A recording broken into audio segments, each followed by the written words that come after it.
Give us a video image of yourself, Jim. Please come give us a face to match the dark white letters.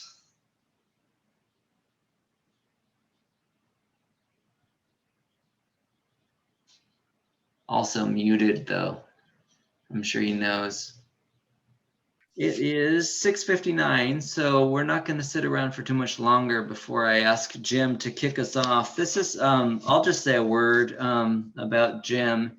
He and I met at a workshop in Blue Springs, and this is his debut collection, and it's all backwards on the screen, obviously, but it's called Speech in an Age of Uncertainty. And Or certainty. Or yes, I always want to say uncertainty. I know. I thought about that I changed the title. Jim, before you really launch into your poems, I think you should tell us about the title. I think that would be a good starting point. It feels like a reference or an allusion to someone. Well, yeah, I mean, we're in a really divisive age, and everybody is very certain of the rightness of their own viewpoint. But I mean, it's hard to believe we're in a society where each half believes the other half is utterly evil, and until people can, break out of that sense of certainty as to what's going on and start trying to communicate, we're just going to be a very polarized and easily manipulated population, so that there'll be border wars occurring here and there between the two sides, but the major issues will go unaddressed. I'd say that's probably as close as I could go to saying anything without offending everyone. So that's been equally no one. That offends equally no one. It's a statement of fact, for sure. Where's that poem that I liked so much? I'm looking at your book right now. It was Flint Hills on page 13, and was that the one? I mean, you could kick it off with that one, but I was thinking of the one that was it Cosmouth? Was that in the title? Caw Flood. That was it. Caw Flood. Caw Flood. Do you want to read that for me? Sure. I liked it so much. Sure, I'd be happy to. Page 11. Okay. So one thing is that I met Cameron in the Inklings workshop in downtown Blue Springs. I was just starting to write, and somehow I found out about this workshop, and then Cameron was there, and 3 or 4 other poets, and Cameron, was by and far the most talented person in the room, but also in a vulnerable time in his life as well. So we all found mutual support there, and we all benefited from Cameron's way of thinking about poetry and writing poetry. He's really a super talented poet. And Bob Stewart, who's former editor of New Letters, one of the top 100 literary magazines in the country. He said Morse himself, one of the finest poets of our time, on the back of this book. And yeah, Bob, for some reason, he didn't like many people, but he did like me. It was weird. Well, I think he didn't. He was all about the technique. I mean, he's all about, how pure you are as a poet, and how talented and accomplished you are in the craft. And I think you met his high standards. So, well, you met mine. So let's kick it off. Okay. So I like this poem. Thank you for reading it. Yeah, Caw Flood. Okay, this is called Caw Flood. So the Caw River, also known as the Kansas River, floods periodically. The Caw, the Kansas Indians, that's what the state of Kansas is named after, and it's a tributary that comes off the Missouri River right at Kansas City. And early on, there was a lot of when the French were mainly the Europeans who were around, they had a much better relationship Native Americans, intermarrying with them and respecting their land and their culture. So they would trade all up and down the Kaw River. And since that time, obviously things have changed. Kaw flood. Spring skies turn gunmetal and the Rockies melt. Waters surge into Big Blue, Solomon, and Saline. Crest and whelm the muddy Kaw. Roil the floodplain with 1,000 tiny dramas. A coyote den suddenly goes under. Pups and parents sucked into the churn. Squirrels, rats, and field mice scamper on flotsam. Carcasses bob and roll and buzz with flies. The smell bloats the air. Water flushes a factory farm, washes out holding ponds and fecal sludge. The Kaw mucks Wyandotte County, sweeps topsoil, breaches sandbags, sloshes the west bottoms and dunks the main boulevard, rushing yellow and furious across the last edge of Kansas on a mad torrent, as if there is never enough time to reach the Missouri. Thank you, Jim. That's such a delightful poem. I really do love that poem. The diction is so powerful, and the verbs and your technique of verbing nouns just kind of blows me away. It's really good. Thank you. Take us away from there for another 10 or 15 minutes. It's up to you. Sure. At will. Yeah, most of the poems in this book are kind of deal with war and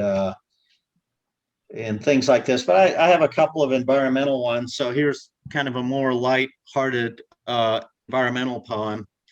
It's called Fracking, and I have a term in here, lithosphere, which is the rigid, rocky. Oh, sorry. Let me turn my phone off. Sorry about that. Totally fine. Okay, I've got it. Let me hang up here and turn it off. Okay, good. Sorry about that. That's a rigid, rocky outer the layer of the earth. Oh my gosh, I'm very sorry about this.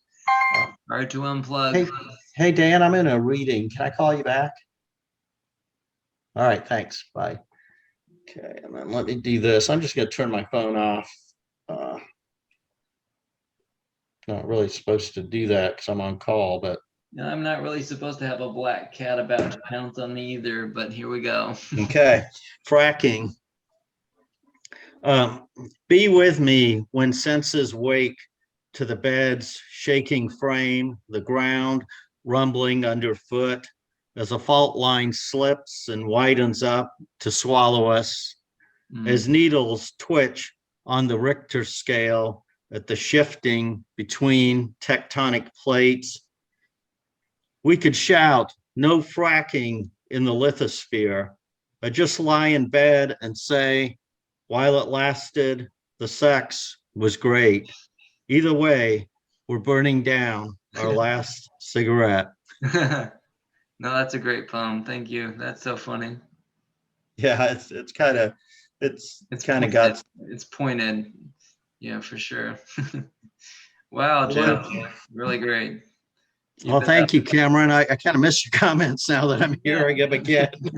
No, totally awesome. I was blown away because I remember the earlier poems. Not to diss the earlier poems, but this book is really solid. It really is very impressive.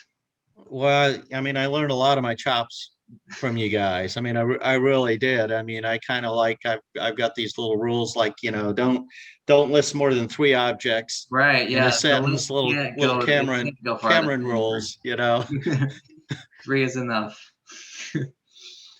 I told my students not to use as, and they didn't get it. Yeah. But, you just have to sort of accept some things arbitrarily, I guess. Yeah, and I break them sometimes, but at least I know I'm breaking them, whereas before I didn't know. Right. Yeah, and that's a significant difference. I was going to mention too, like on a personal note, you mentioned a vulnerable time. It's funny, I was diagnosed in 2014 and, possibly undergoing treatments during the workshop, chemotherapy continuing for a year after that, or just getting off them. And also I was in the graduate program at UMKC, so I was vulnerable in a couple of ways. My aesthetics had not settled, so to speak, because I was a student. And now I think I'm a little bit more settled on some things, but continue by all means. Yeah, I would agree with that. I think you were very, very fixed on figuring out what the rules were and how to use them. And I mean, that's part of sharpening the blade. Later on, you get nicks in it and this and that, and what kind of battle you got that scar in, and sometimes you don't care, you keep using it. This poem's called UK Winter 1963. I grew up in the UK,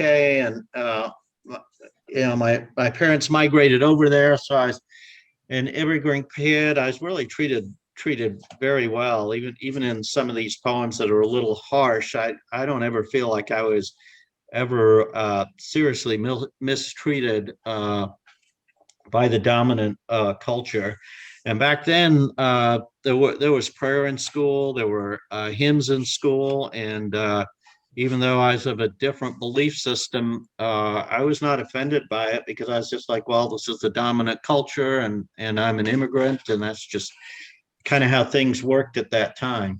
Mm-hmm. UK Winter 1963, and then it begins with a little epigraph from that hymn, Good King Wenceslas, or maybe it's called The Feast of Stephen, I'm not sure. But it was written in 1853. Page and monarch, forth they went together through the rude winter's bitter lament and the bitter weather. I set out to school in a flimsy anorak. Sleet nips, teeth click in Arctic chill. My breath frosts the invisible. I tongue taste snow. Goosebumps sting. Feet skirt puddle mix, but slush seeps the insoles, and toes turn cold. My socks squish each step until inside school. Teacher prays, let us hymn the day. Good King Wenceslas looked out on the feast of Stephen when the snow lay round about, deep and crisp and even. Outside the window, large flakes tumble. By break time, I am warm. I am king, white, velvets, everything. Mm.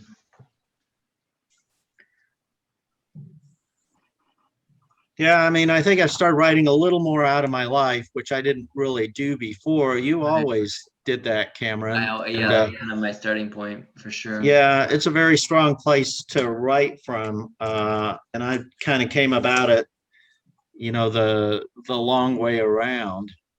But I'm kind of slowly getting there. I'm putting more of myself into some of the works. And then you'll have to take yourself out again. That's just how it works. Yeah, I think so. I mean, I don't want to be totally telling me about that. He was trying to take himself out. So it's funny where we locate ourselves on that spectrum and when. I was going to read I wanted to read one of your poems. Now I can't find it. Oh, okay. This one, I remember this. We were in class, and in one of our participants asked if Cameron was ever going to stop writing poems about his life and what was going on. I don't know. I don't know if it was awkward. She wanted me to stop writing cancer poems, and I put that in a cancer poem. Yeah, and it was myself on her. I mean, it was kind of an awkward moment, but she was an awkward person, frankly. But this is how Cameron is. I mean, he listens. He might not agree with what people say, but he listens to it and he examines it, and he has he has reasons for everything he does in his writing. So this is from this book on Saint Francis Adoring a Crucifix by Guido Reni. So this is just kind of appeals to me, and a lot of these poems do, because some of his early ones I was along as they were being developed. But last night at Inkling's Book and Coffee Shop, when you asked if I'm ever going to stop cancer poems and pursue other subjects, I thought of St. Francis tonsured at the Nelson Atkins, his cadaverous hands folded over his breast like wings, how the right hand rested upon the left as if to perform CPR on his own stopped heart, the breath sucked out of his lungs, his eyes flung open at the moment of arrest, the moment arrested. And may you never know what it is like to be transfixed, to don a stitched cassock and waft like a dove in the updraft, caught up in the representation of a death, which is also your own. You know, in my first draft of that poem, there's that line, and may you never know what it's like to be transfixed. And then her name actually came into it. Transfixed Mary, I think her name is Mary Ellen. Yeah, Mary Ellen. But Bob made me take it out. So it's all connected. Yeah, I think it's okay. I don't think her identity is important to the poem. It might be important to you, but I think it was in the first draft. It strikes at the heart of that poem, strikes at the heart of 90% of your writing, which is you are where you are, doing what you're doing, trying to hold it all together in that particular place. Right. Ooh, yeah, and that the image on the cover of that book is deceptively Saint Francis. Everybody thinks it's Augustine because the book represents my working my way through Confessions by Saint Augustine. But that image from a painting that is hanging at the Nelson Atkins, which inspired the poem, seemed a really seductive choice for the cover. And so we sort of Greg Field isolated his figure and stuck it on the cover. And now there's confusion. But it's a pretty nice cover nevertheless. He kind of looks like you. I've heard that too, yeah. Bald, some facial hair going on, which in my case varies from reading to reading.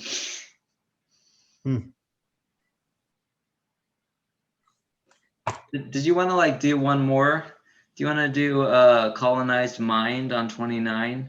Sure. Almost every poem in here had been published, but that one had not. I don't think. And generally I give them like 2 goes, and if they don't get published, I just kind of okay, they had their chance. You should probably keep working on some that have their merits. But I like this say that one. Before. Yeah, you might want to stick to some, keep pushing them. So a lot of the poems in here are kind of anti-war, they're basically anti-misuse of power. That's what they are. And so I've done some reading. And so this is called The Colonized Mind. And it starts with a quote from an African writer who I think he won some pretty big awards for writing in English, but he quit and went back to writing in his native language because he felt like that was that what any colonial system does, impose its tongue on the subject races. And as I've said before, I don't feel like I've been taken advantage of, but when my parents migrated from India to the UK, they made a conscious decision not to teach my brother or I their native language because they wanted us to integrate, and they didn't feel there was any going back. But that whole assumption within their brain is something that we can re-examine today and say, well, they probably shouldn't have been thinking that way, but that was the accepted way. And it's kind of the accepted way is the way things sometimes occur, Mm-hmm. the colonized mind. For me, it's already done. My parents guzzles, shushed, and mute their language, siphoned away by force of nursery rhyme, church choirs, by various baptismal schemes. Colonial garrisons occupy the language centers of my brain. My thinking circuits click the Anglo way. Something was traded for wampum, Venetian beads, cowrie shells. My tongue twists, but cannot say. DNA still drives my bones and skin, but I am tongue tied, beset historically, far from nest or clan or den. My diaspora brain adapts as best it can, colonized because language can. Mm. I'm his mother. Okay. I'm Cynthia. Hi, Cynthia. Yeah, nice to meet you. I've met you before. Yeah, I think so. Maybe at a reading. Yes. It's the days before COVID-19, Yeah. when we were still social. All right, so this is my newest book. It's called Bad Astrocyte, and the image on the cover is of a woman wearing a radiation mask underwater.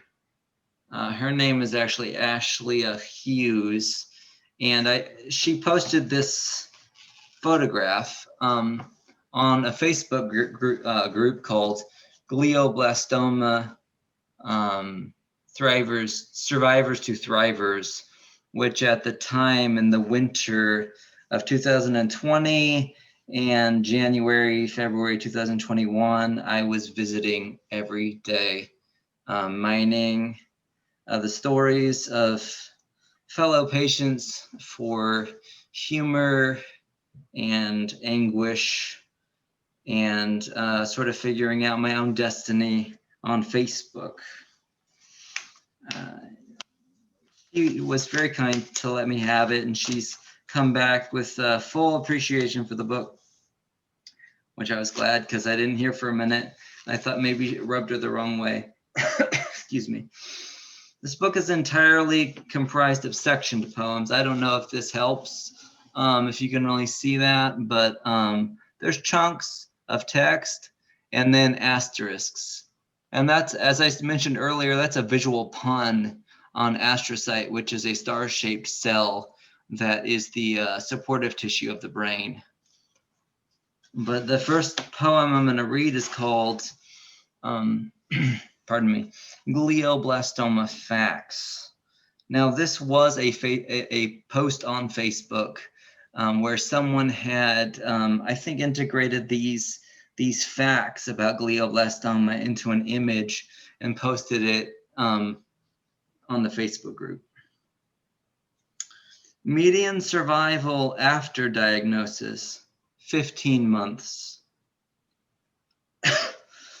So finally accountable for the clogged toilets, even when the rubber block or matchbox car obstructing water flow wasn't yours, and the seizure came out of nowhere. 5-year survival rate is just 5%. Throwing Grandpa Bonnard's shaving brush down the laundry chute, pinging off the basket below. Pardon. Cherished childhood memories. Oh, hold on, that's wrong. I had to flip the page. Sailing a cousin across the condominium on a TV tray. Cherished childhood memories. Pandemonium. Current standard of care consisting of surgery, radiation, and chemotherapy is not effective. The Home Depot. Strollers streaking behind Theo's dinosaur rain jackets. cradling the crisp new blinds in long boxes, stark contrast to the snaggled slats at home, admitting lights, mouthfuls of broken lights.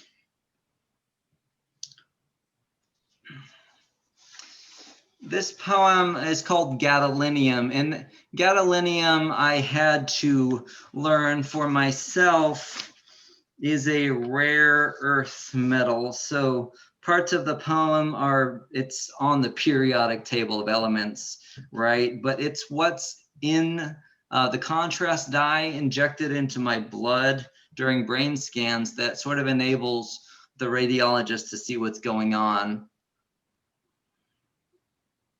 Gadolinium.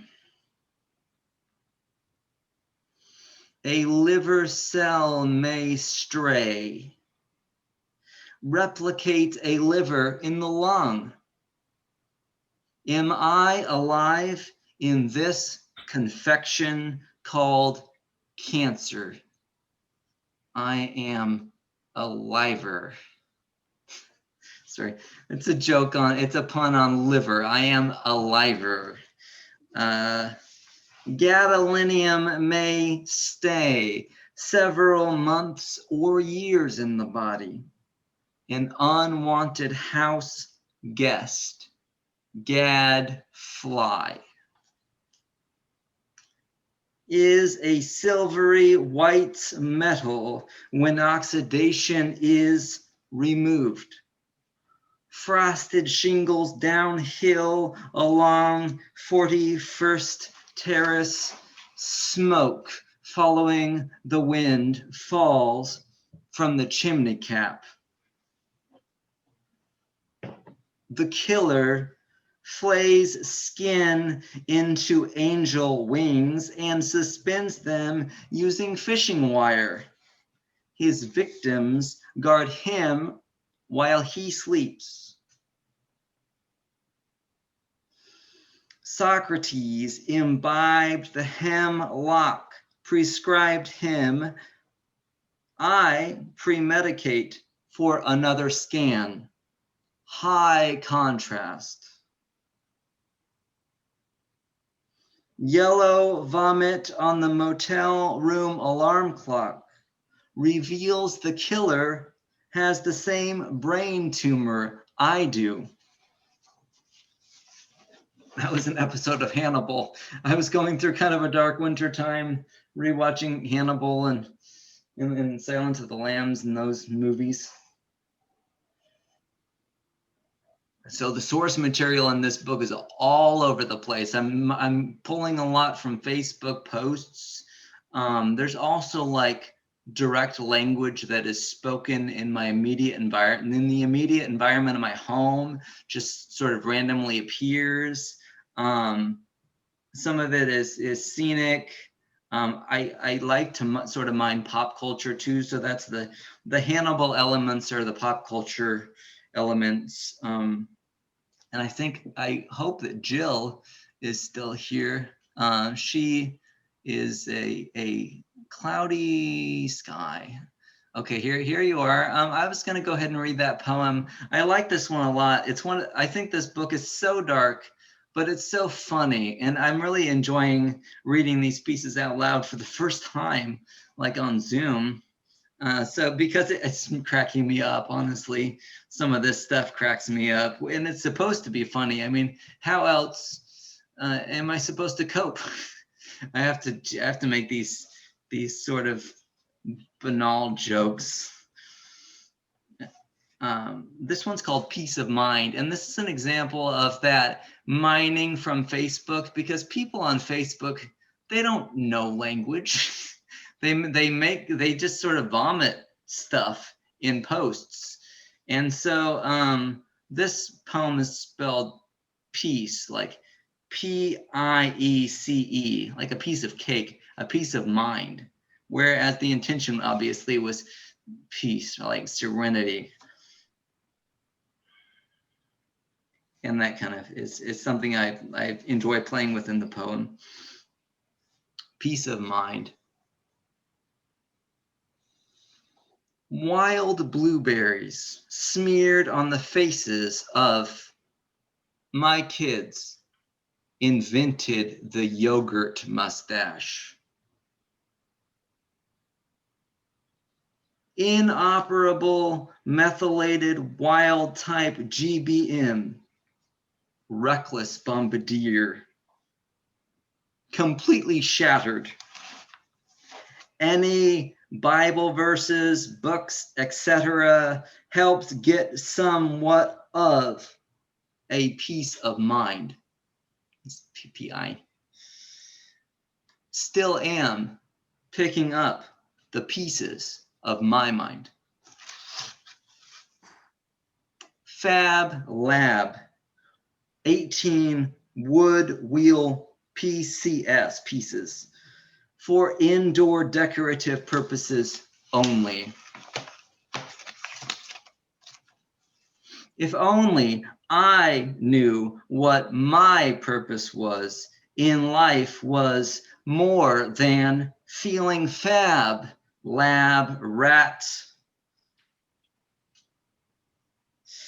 Shaking suds out of my yellow sponge in the dark walk, water non-stick, sticking to me. This celebration of life is also death's kazoo, a dead end, and the railroad spikes we carry home from the tracks.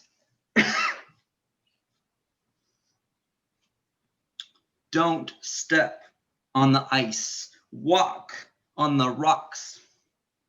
That helps. The helpless father figure prefigured by my father before me.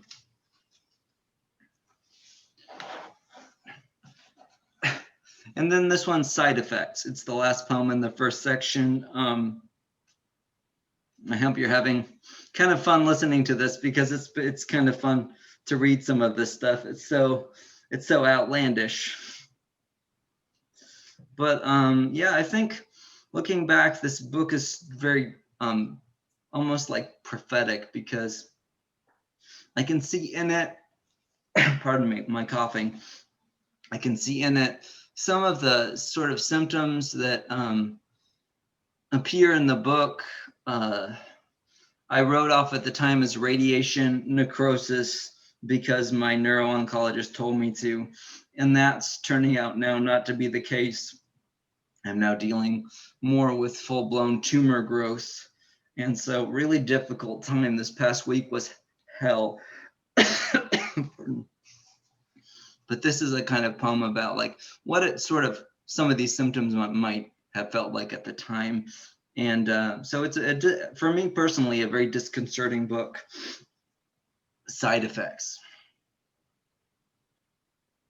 Antarctic shotgun, tundra blasting white sand, fiber in my eyes, fiber optics, layers of snow flayed from roofs, shelter in the shed with Theo, overwhelmed. Symptom or side effect, I am beside myself. I am not myself right now. Washing machine, repeating the same cycle endlessly. Spinning, draining, rinsing again, and how much riced cauliflower will I scrape with my bare hands out of the sink I poured it into before I sink my head in the polyester flap of my bathrobe, before I bury my face in its fuzzy wing. Self, I am not. I am beside. I am bedside, or at some unknown proximity. A ghost story. That last line is in italics. It's a ghost story is a movie on Netflix. I guess I was watching a lot of Netflix when I wrote these poems. I never finished the movie because it was so incredibly boring. It was Casey Affleck plays a man who is killed in a car accident and haunts his wife. He just sort of like stands there with a sheet over his head in the house, like, and the shots are so like long and interminable, and he's just standing in the corner with a sheet over his head. So I kind of gave up on the movie, but it made sense in the poem for some reason. I mentioned the asterisks. I went through a bunch of fonts to settle on that one for the sections. The section 2 page with the 2 asterisks is in that same way very darkly prophetic. That growth, I thought it was a very ominous image, how the one star begets another star, and if there had been a third section, there would have been a third star, but it's just 2 sections in the book. It was enough. It was like Jim's list, 3 items, that's all. Then you just gotta hang it up. So, yeah, sort of like, I do feel that, this book, it's a little bit more particularly aimed at glioblastoma, but some of these symptoms are frankly quite widespread and common. And in that light, I'm going to read this poem called, Memory Loss.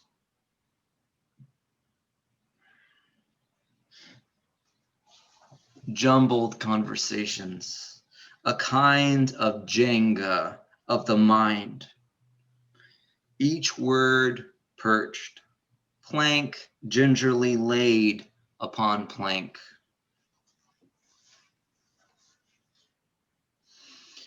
Debulked but due to size could not complete the sentence. Resection of the section you remember best. A partial print on the eyeball of the victim.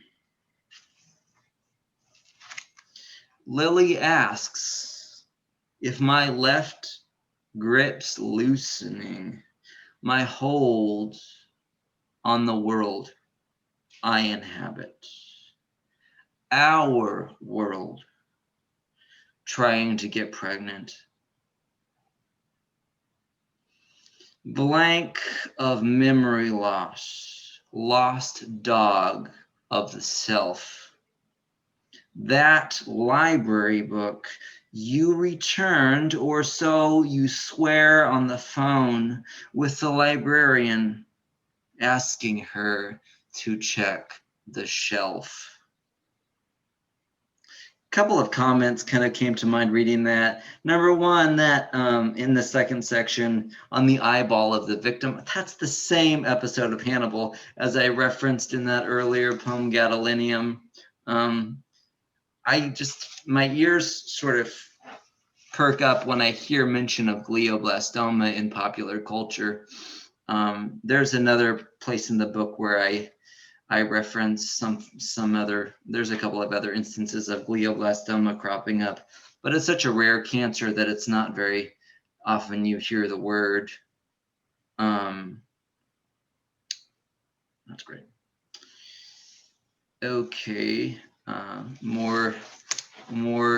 Oh, I was going to also comment on that poem, how the sort of the prophecy of the book is playing out in my own personal life. Lily asks if my left grip's loosening. Sitting in the waiting room to meet with a radiologist, I guess that was yesterday. Yeah. Was that? Yeah, that was yesterday. Okay, yesterday, my mom and I were trying to construct a timeline because I've had this increasing loss of function in my left hand, especially my one left hand. And that showed up suddenly. One day I was really doing well, mowing the yard, relearning the guitar, building back the ability to handle those chord changes with the left fingers.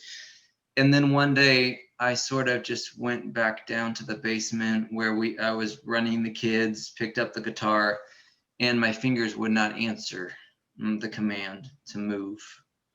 So, but this part of the poem is more of a gradual sort of, she asks if my left grips loosening my hold on the world I inhabit, our world, trying to get pregnant. And then that's the other part of the prophecy, I think, is like, not only has my function vanished into thin air in my left hand, but she's pregnant with our third.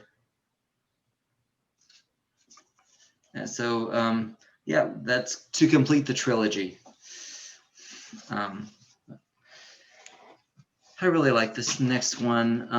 My dad comes into it somewhat, I think, because I guess GBM is kind of a more common for men than women. And so there's a lot of men dying on this Facebook group. And that sort of starts with the first section here. It's called Declining. My father on the decline, declines any further treatments, goes down hill with his back turned, verbs away from verbs, their tedium of unnecessary verbiage, declensions.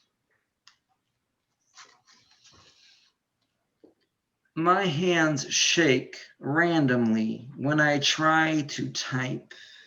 My fingers fall all over the keyboard.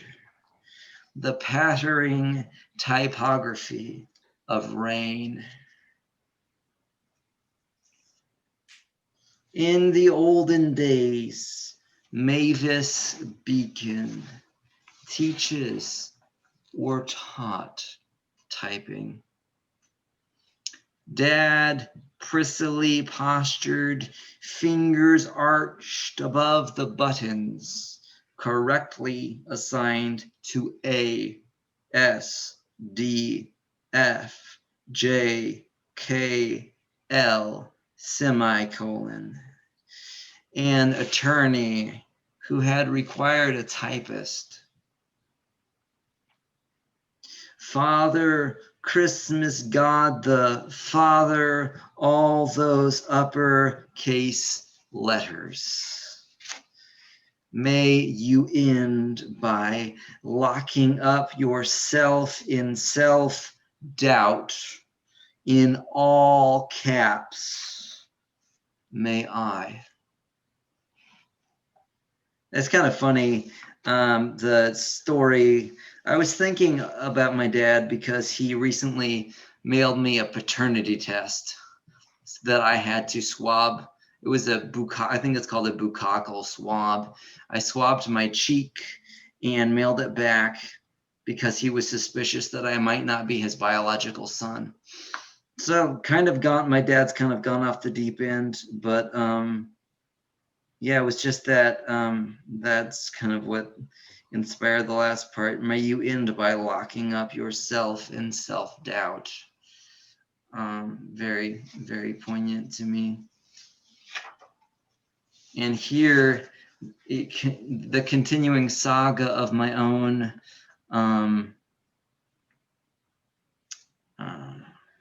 loss of function. The poem is called Functionality.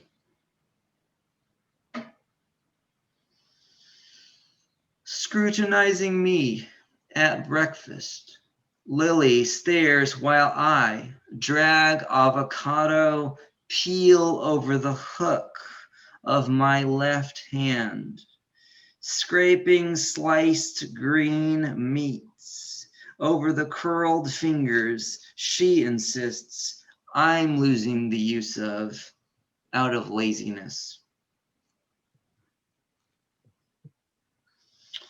March charm. Wearing off. This tiny spot, signifying a turn in the poem. Another bird house dropped during last night's thunderstorm. Omi's glass jar tosses milk splatter. Both hands. She lays it down at the table's edge. Woodpecker confirmed origin of the inside of a barrel drum. Startled, drilling for gutter ants. Angles again for the gutter. The moment I close the door. An eternal recurrence. There's one comment on that poem. That second section that begins March charm. I'm kind of so in love with those words together that I wrote this. I don't know if they're exactly the same. They are the same letters. Reordered, March and charm.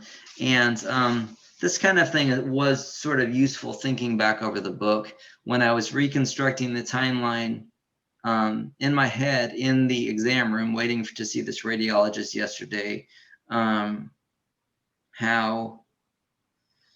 the loss of function started in March because I had a good appointment at the beginning of March, and so at this point it was happening, but it just continued through May,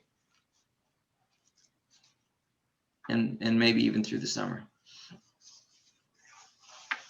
That being the case, I stole a little bit from my own personal story. I'm going to read one more poem that is particularly apt considering my own current predicament, that I didn't know was my predicament until Monday, this last Monday, because for a year I've been operating under the delusion that it's all almost kind of like a mirage, the mirage of radiation necrosis, and that turns out to be rarer than I believed when my neuro-oncologist suggested that that's what was going on.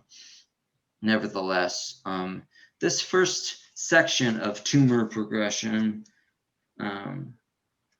is actually straight autobiography. I first went through the emergency room at St. Luke's Hospital in October 2020 and missed my son's birthday, which is tomorrow. So it was a year ago. Really great time to have this reading a year ago.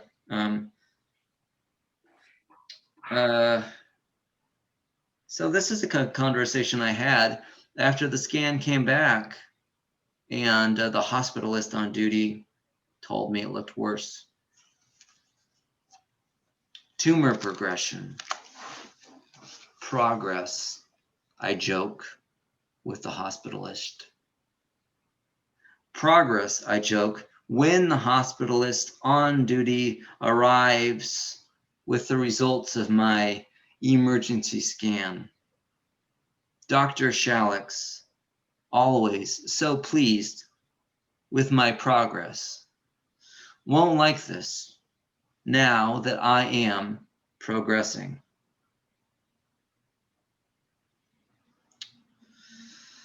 On the brown couch below the magnolia blooming across 41st. And that's where I break the line. So I'll return to that later.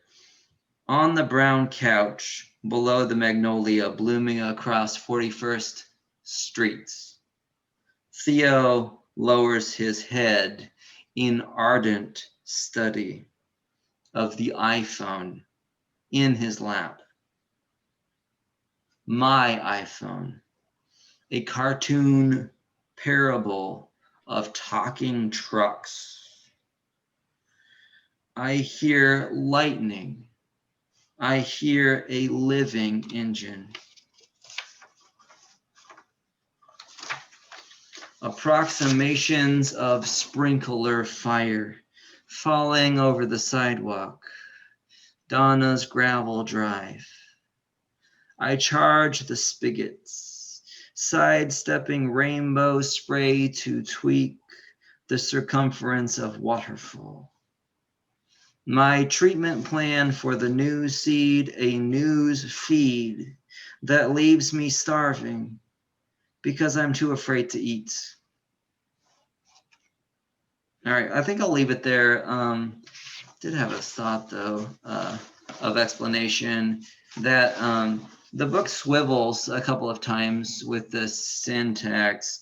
I made a point of pausing at that line break. I was actually showing this to my mom the other day because she was able to read a copy of the book herself.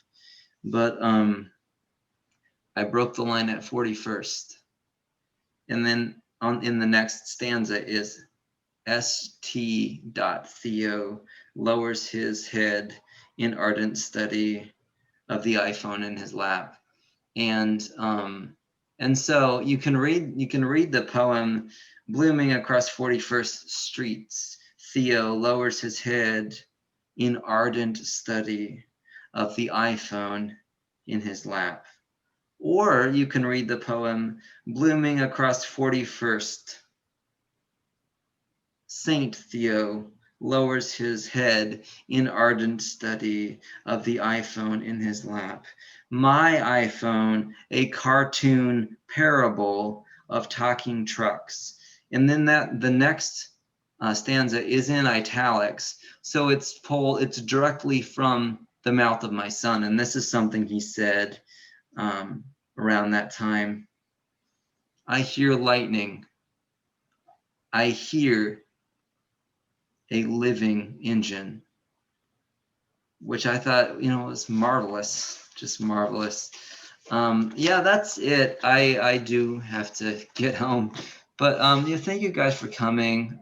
Really means a lot to me to see you all here. Allison is here, although dark. Jill, thank you. Where are you coming from, Jill?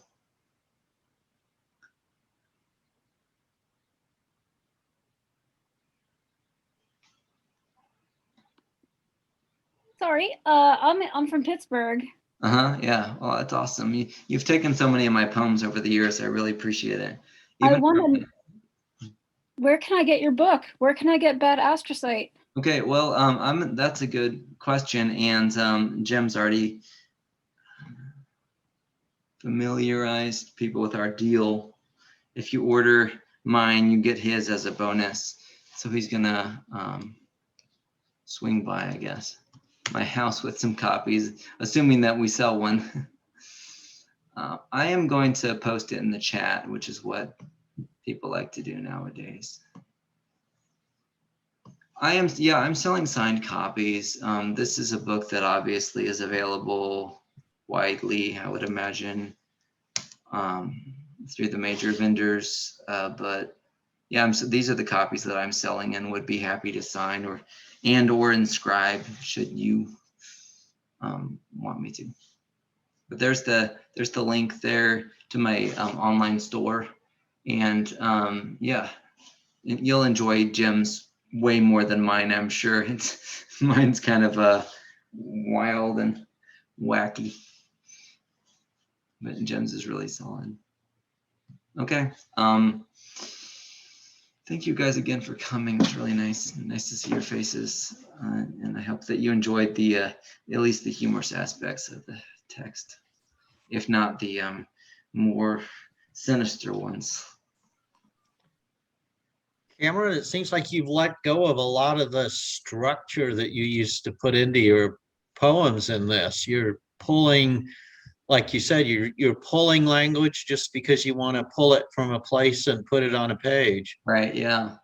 It's so elements of collage, I guess, are at play in that way. I'm not 100% comfortable with what I'm doing in this book, but it worked for enough people to get it published. And I had a really fun time reading the poems. I think the the stark juxtapositions create a really nice open space where, you know, beauty and horror can do their little dance. And that's what this book is. I mean, you look at the cover and you know that this is a beautiful, horrible book. And that's exactly what my last year has been, beautiful and horrible simultaneously. That tweak the spigot, sidestepping circumference of waterfall, rainbow spray, right? What a beautiful passage. And yet there's the progression, and that's the title of the poem.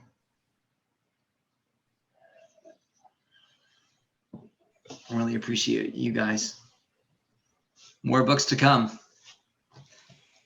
More books to come. All right, I guess I'll close out. It's almost 8, so that's a good length for a reading, I think. Adios. All right. See you, Cameron. 8.